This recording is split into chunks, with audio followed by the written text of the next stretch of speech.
Hello, welcome to this week's video.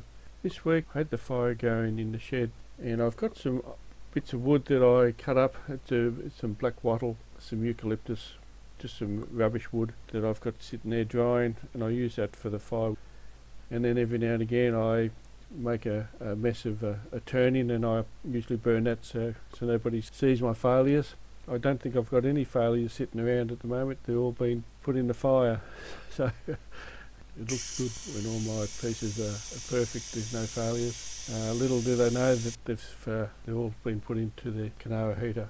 Anyway, I got this bit of wood, I was going to put it in. I'm not sure where I got this bit of wood from. It's a piece of yellow box and it's been outside for quite a while, and I was going to toss it into the fire, and then I checked it out and the grain was going all over the place.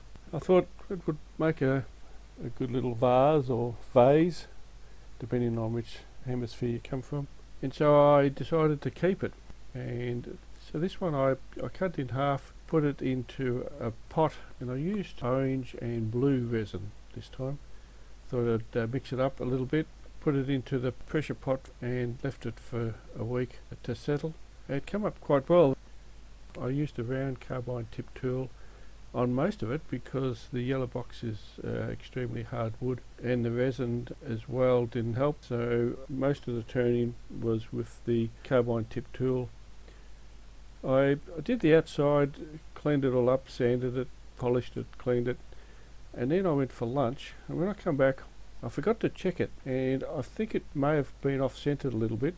Usually if I go away for morning tea or lunch, I come back and I tighten up the chuck again. The wood seems to shrink a little bit, or it comes loose.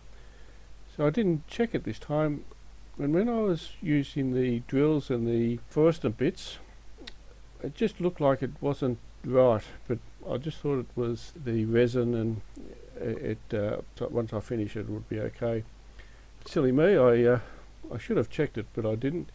And of course, then when I used the carbine tip just to clean it up, it was off-centered by a little bit. So I've got a little gadget that my dear old father gave me. Spent quite a while just realigning the vase to get it, what do you call that? To get it right, to get it right, I suppose, but to get it spinning, there is a word for it. I'm sure you'll come up with it. So after quite a while playing with it, I did get it back into realignment, and I used the carbine tool to hollow it out, and it did come up very well. I'm happy that I spent a bit more time getting it right. So in the end I used Restoring Polish from Gillies and finished it off with some car polish, which makes the resin come up quite well. It was a nice little project. I think it came up quite well. It was better as a vase rather than firewood. I'm glad I checked it before I put it in the fire, because it did come up quite well. Anyway, I hope you enjoyed the video. I'll see you next time. Cheerio.